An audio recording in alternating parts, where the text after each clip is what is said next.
వారంలో ఒక్కో రోజు ఒక్కో దేవుడికి కేటాయించి పూజలు చేస్తుంటారు.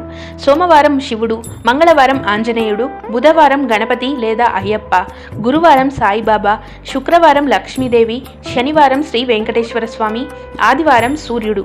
ఇలా ఆయా రోజుల్లో ఆ దేవుళ్ళని పూజించడం ద్వారా శుభం జరుగుతుందని భక్తుల విశ్వాసం.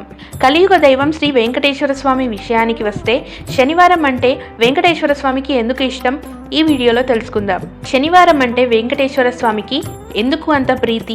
ఓంకారం ప్రభవించిన రోజు శనివారం. శ్రీనివాసుడిని భక్తి శ్రద్ధలతో పూజించే వాళ్లకు శనీశ్వరుడు పీడించనని మాట ఇచ్చిన రోజు శనివారం. వెంకటేశ్వర స్వామిని భక్తులు మొట్టమొదటిసారి సందర్శించిన రోజు శనివారం. ఆలయ నిర్మాణం చేయమని శ్రీనివాసుడు తొండమాన్ చక్రవర్తిని ఆజ్ఞాపించిన రోజు శనివారమే. శ్రీనివాసుడు ఆలయ ప్రవేశం చేసింది, పద్మావతి అమ్మవారిని పెళ్లి చేసుకున్నది కూడా శనివారమే. వెంకటేశ్వర స్వామి సుదర్శనం పుట్టింది కూడా శనివారమే. అందుకే ఏడుకొండలవాడికి శనివారం అంటే అత్యంత ప్రీతికరం. ప్రతి శనివారం రావి చెట్టుకి 3 ప్రదక్షిణలు చేస్తే అంతా శుభమే కలుగుతుందని భక్తుల విశ్వాసం. శనిదేవుడి దోషం కూడా పోవాలంటే 7 శనివారాలు క్రమం తప్పకుండా శ్రీవారికి పూజ చేయాలని, ఆలయానికి వెళ్లి 7 ప్రదక్షిణలు చేసి మొక్కుకుంటే అనుకున్నవి నెరవేరుతాయని పండితులు చెబుతారు.